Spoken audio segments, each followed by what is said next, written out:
अहमदाबाद में हुए air India के बोइंग 787 की दुर्घटना में अब तक 295 से ज्यादा लोग अपनी जान गंवा चुके हैं।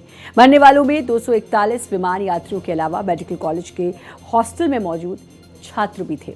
इस विमान हादसे ने कई परिवारों को कभी न खत्म होने वाले जख्म दे दिए। विमान हादसे में अपनों को खोने वालों का दर्द छलक रहा है, भावनाओं का सैलाब उमड़ रहा है। जिन परिजनों ने विमान में सवार अपनों को लंदन के लिए एयरपोर्ट पर विदा किया, कुछ समय बाद ये विदाई उनकी आखिरी विदाई बन गई। वहीं इस विमान हादसे ने सिर्फ भारत पर ही नहीं बल्कि पूरी दुनिया पर असर डाला है। दुनिया भर के एक्सपर्ट इस दुर्घटना के कारणों को तलाश रहे हैं। 8 एजेंसियां इस हादसे की जांच कर रही हैं। एविएशन एक्सपर्ट्स जानना चाहते हैं कि किन वजह से ऐसा विमान हादसा हो गया, इतना बड़ा विमान हादसा हो गया जो आज तक कभी नहीं हुआ। इस हादसे ने बोइंग की विश्वसनीयता पर भी सवाल उठा दिए हैं।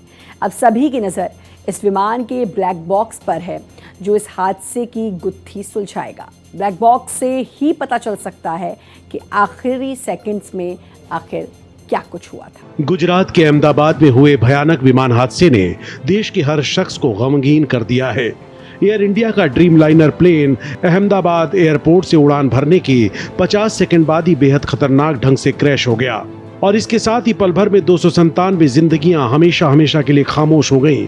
जिस बिल्डिंग से प्लेन क्रैश हुआ उसमें मेडिकल कॉलेज के स्टूडेंट खाना खा रहे थे, वो भी हादसे का शिकार हो गए। प्लेन हादसे का मंजर इतना खौफनाक था कि जिसने भी इसे देखा उसका कलेजा मुंह को आ गया। लोगों के शव कई हिस्सों में बिखरे हुए थे। शव इतनी बुरी तरह जले कि उनकी पहचान तक नहीं हो पा रही है, इसलिए डीएनए जांच का सहारा लिया जा रहा है। वहीं इस विमान हादसे ने कई परिवारों को कभी न खत्म होने वाला जख्म दे दिया। विमान हादसे में अपनों को खोने वालों का दर्द आंसू बनकर छलक रहा है, भावनाओं का सैलाब उमड़ रहा है। किसी ने अपना बेटा खोया, किसी ने अपना पति, किसी का पूरा परिवार ही पल भर में उजड़ गया। जिन परिजनों ने विमान में सवार अपनों को लंदन के लिए एयरपोर्ट पर विदा किया, कुछ समय बाद ये विदाई उनकी आखिरी विदाई बन गई। वहीं एयर इंडिया विमान हादसे की जांच भारत, ब्रिटेन और अमेरिका की संस्थाएं कर रही हैं। हादसा भारत में हुआ है, इसलिए भारत की तरफ से 2 एजेंसियां डीजीसीए यानी directorate general of civil aviation और एएआईबी यानी एयरक्राफ्ट एक्सीडेंट इन्वेस्टिगेशन ब्यूरो इसकी जांच कर रही है। यह हादसा बोइंग 787 ड्रीमलाइनर में हुआ है और बोइंग एक अमेरिकी विमान कंपनी है, इसलिए इस हादसे की जांच अमेरिका की नेशनल ट्रांसपोर्टेशन सेफ्टी बोर्ड भी कर रहा है। वहीं अब सबकी नजर इस विमान के ब्लैक बॉक्स पर है जो इस हादसे की गुत्थी सुलझाएगा। ब्लैक बॉक्स से ही पता चल सकता है कि आखिरी सेकंड्स में आखिर क्या हुआ था। वहीं डीजीसीए ने भारतीय एयरलाइन कंपनियों को सेफ्टी जांच बढ़ाने के सख्त निर्देश जारी किए हैं। इनमें भी खास तौर से जिन एयरलाइन कंपनियों के पास बोइंग 787 है उनको ज्यादा ध्यान देने के लिए कहा गया है। Bureau report, Bharat express. विमान हादसे की जांच होगी, 3 महीने के बाद पता चलेगा। इस विमान हादसे की जांच में 8 एजेंसियां जुड़ी हुई हैं। हादसे में कुल मौत की जो संख्या है वो तो 297 पहुंच चुकी है। विमान हादसे में एक और शव भी आज बरामद किया गया जो कि विमान की टेल में फंसा हुआ था और जब मलबा हटाया जा रहा था तब वो शव मिला है। एनडीआरएफ ने मलबे में से शव को बरामद किया। डीएनए सैंपल लेने का काम जारी है। अब तक 230 डीएनए सैंपल लिए गए हैं। सरकार ने एक एक्सपर्ट कमेटी का भी गठन किया है, तो लगातार अब जांच एजेंसियों को सौंपी गई है। इसके अलावा आपको बता दें कि अब लगातार इस पे एक एक्सपर्ट कमेटी का भी गठन किया गया है। 8 जांच एजेंसियां इसमें काम कर रही हैं। नेशनल इन्वेस्टिगेशन एजेंसी, इसके अलावा गुजरात पुलिस इसमें काम कर रही है। ये एजेंसियां जांच करेंगी कि आखिर क्या हुआ था।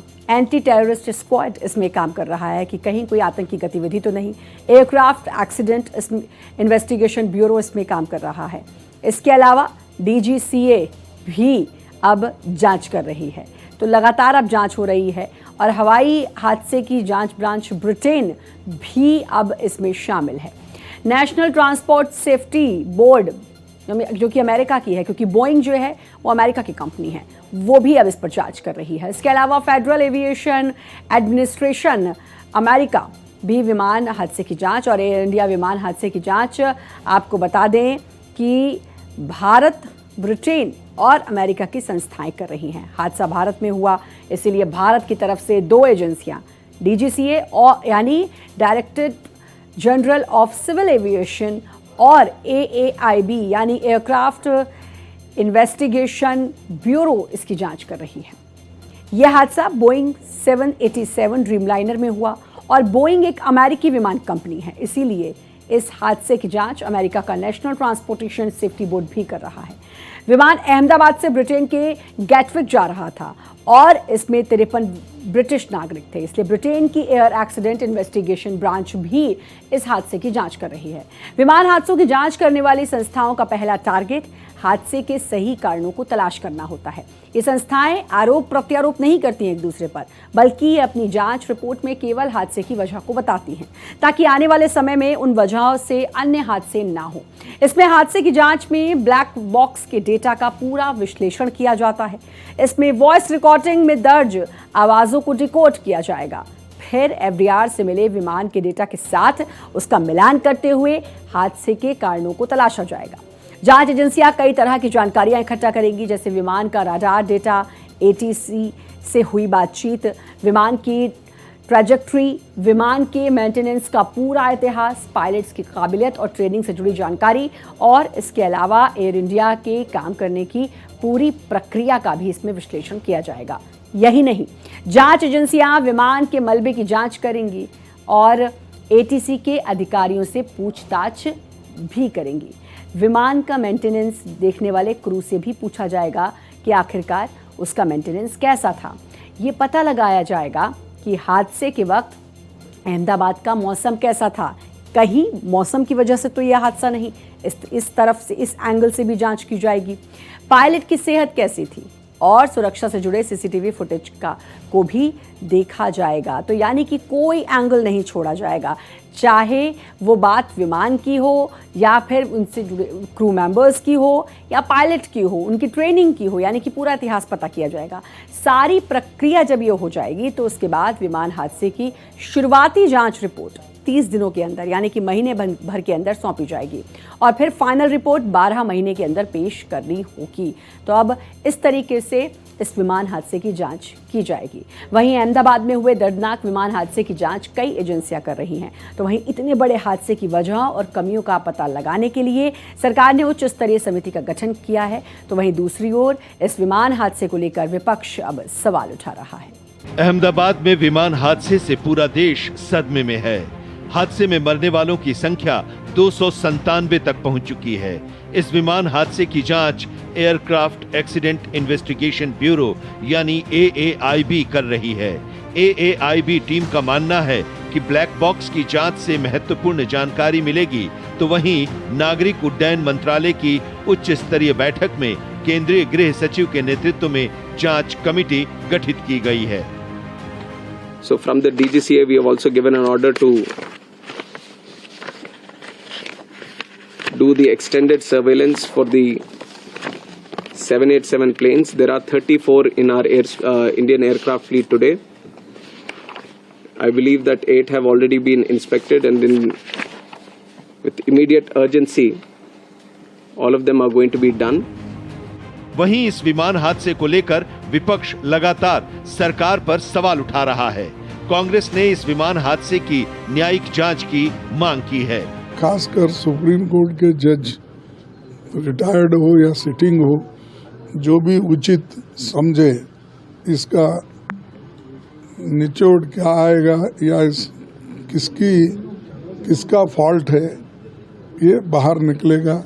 क्या पायलट का है, क्या कोई इंस्ट्रक्शन देने वाले की गलती है, क्या जो लोग दबाव में आके उस विमान को लेके चले, ये सब बाहर आ जाता है। इसीलिए ये इंक्वायरी करना जरूरी है। एक महत्वपूर्ण सेक्टर है सिविल एविएशन, लेकिन सरकार गंभीरता से उस पर नहीं देख रही है। सब कुछ बेच दिया है। एयरपोर्ट्स हो, एयर इंडिया जैसी हमारे नेशनल कैरियर हो, आपने सबका निजीकरण किया है। तो सरकार को लगता है कि हमारी जिम्मेदारी खत्म हो गई।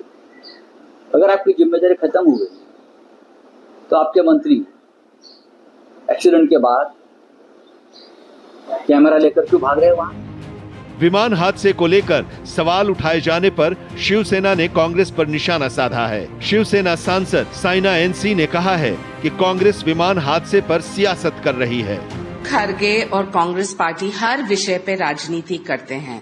एक कमेटी गठित हुआ है जो union home secretary, representatives, ministry of civil aviation, Indian air force और एविएशन एक्सपर्ट्स बैठ के उनके पास एक्सेस रहेगा फ्लाइट डेटा को लेके, cockpit voice recordings, aircraft maintenance logs, ATC logs, witness testimonies जहां जो मौजूद थे, और इसके साथ ये सबमिट होगा 3 महीने में। एक तरफ जहां विमान हादसे की जांच तेजी से की जा रही है, तो वहीं दूसरी तरफ विपक्ष विमान हादसे पर सवाल उठाकर सरकार को घेरने की कोशिश कर रहा है। ऐसे में बड़ा सवाल है कि हादसे पर आखिर सियासत क्यों? Bureau report, Bharat express. सबसे बड़ा विमान हादसा और लगातार अब इसकी वजह पता लगाने की कोशिश की जा रही है। विमान का ब्लैक बॉक्स मिल गया है, इमरजेंसी लोकेटर ट्रांसमीटर भी अब मिल चुका है। यानी कि ब्लैक बॉक्स वो एक चीज़ होती है जिसके ज़रिए पता लगाया जा सकता है और कि कैसे ये विमान क्रैश हुआ होगा। तो ब्लैक बॉक्स जो विमान का कल मिला और अब इसी से उम्मीद है इसी से पता चलेगा। इमरजेंसी लोकेटर ट्रांसमीटर भी मिल चुका है और इसी से पता चलेगा कि आखिरकार यह हादसा क्यों हुआ। क्रैश से पहले का डेटा मिलेगा, क्या वो मैसेज था, हर मैसेज भी मिल जाएगा और हादसे की वजह का राज भी इससे खुलेगा। यानी कि क्रैश होने से पहले क्या बात हुई, पायलट ने क्या क्या कुछ कहा, क्योंकि एक बात तो सामने आई, मेडे कहा था, यानी कि आपात स्थिति, लेकिन इसके अलावा और क्या क्या बात हुई वो भी वजह पता चलेगी, वो भी बात पता चलेगी और क्या क्या वजह है इस क्रैश के पीछे, इस प्लेन क्रैश के पीछे, वो भी पता चलेगा। ब्लैक बॉक्स क्या होता है ये भी आपको बता देते हैं। स्टील और टाइटेनियम से बनी एक रिकॉर्डिंग डिवाइस, DFDR यानी कि फ्लाइट डेटा रिकॉर्डर इसे कहा जाता है। ये स्पीड, ऊंचाई, प्लेन के वर्टिकल मोशन और उड़ान के ट्रैक को रिकॉर्ड करता है। CVR यानी कि कॉकपिट वॉइस रिकॉर्डर, ये पायलट और सहयोगियों की बातचीत को रिकॉर्ड करता है। तो ब्लैक बॉक्स के बारे में हम आपको बता रहे हैं कि क्या होता है ब्लैक बॉक्स, और ये एक डिवाइस होता है जिससे पता चलता है बात जो होती है पायलट और सहयोगियों की, वो ये इसमें रिकॉर्ड होती है। ब्लैक बॉक्स कैसा होता है ये भी हम आपको बताएंगे कि ब्लैक बॉक्स क्यों इतना ज़रूरी है, क्योंकि इस दौरान आपने ब्लैक बॉक्स की बहुत बात सुनी होगी। तो ब्लैक बॉक्स के बारे में भी आपको बताएंगे, लेकिन उससे पहले आपको बता दें कि क्या क्या जांच ज़रूरी है। फ्यूल सिस्टम कैसा था ये जानना ज़रूरी है। ईंधन पैरामीटर, हाइड्रोलिक सिस्टम ये जानना बहुत ज़रूरी है। ये जांच जो है ये सबसे ज़्यादा ज़रूरी है। ऑयल सिस्टम ये बहुत ज़रूरी है। ये वो तमाम पैरामीटर्स हैं जिसके बारे में जिसकी ढंग से जांच की जाएगी। टेक ऑफ के आंकड़े, और एक और चीज़, टेक ऑफ के आंकड़े बहुत ज़रूरी हैं, और फ्लाइट कंट्रोल सिस्टम और इंजन कंट्रोल सिस्टम, ये वो तमाम पैरामीटर्स हैं, ये वो तमाम बातें हैं जिसके ज़रिए ये जांच की जाएगी और समझा जाएगा कि आखिरकार ये इतना बड़ा हादसा कैसे हो गया। बोइंग 787 पर भी सवाल है। DGCA की गाइडलाइंस क्या क्या हैं ये बताते हैं। एयरलाइन कंपनियों को सेफ्टी जांच बढ़ाने के सख्त निर्देश हैं। एयरलाइन कंपनियों को बोइंग 787 पर ज़्यादा ध्यान देने के लिए कहा गया था। हर फ्लाइट के डिपार्चर से पहले कुछ अनिवार्य जांच यानी कि फ्यूल पैरामीटर्स मॉनिटरिंग और उससे जुड़े सिस्टम्स की जांच के लिए कहा गया था। इसके अलावा केबिन में हवा का दबाव और इंजन कंट्रोल सिस्टम से जुड़े टेस्ट ये कहा गया था, खासकर इस बोइंग 787 के लिए। हाइड्रोलिक सिस्टम और टेक ऑफ के मानकों की रोजाना समीक्षा ये स्पेशली इस बोइंग 787 के लिए कहा गया है। विमान हादसे के बाद बोइंग 787 पर DGCA की अब स्पेशली नज़र है, पैनी नज़र है इस पर। सभी 787 ड्रीमलाइनर की जांच की अब तैयारी की जा रही है, क्योंकि अहमदाबाद में हुए हादसों को लेकर बोइंग 787 पर सवाल उठने शुरू हो गए और DGCA ने भारतीय एयरलाइन कंपनियों को सेफ्टी जांच बढ़ाने के सख्त निर्देश जारी किए। इनमें भी खासतौर पर जिन एयरलाइन कंपनियों के पास बोइंग 787 है उनको ज़्यादा ध्यान देने के लिए कहा गया है। DGCA के नए आदेश में कहा गया है कि हर फ्लाइट के डिपार्चर से पहले कुछ ऐसी अनिवार्य जाँच होंगी जिनको किया जाएगा। तो ये तस्वीर भी आप देखिए, ये प्लेन कैसे गिरा। ये प्लेन अभी भी यहाँ पर है, हॉस्टल की छत जहाँ पर ये प्लेन गिरा हुआ है।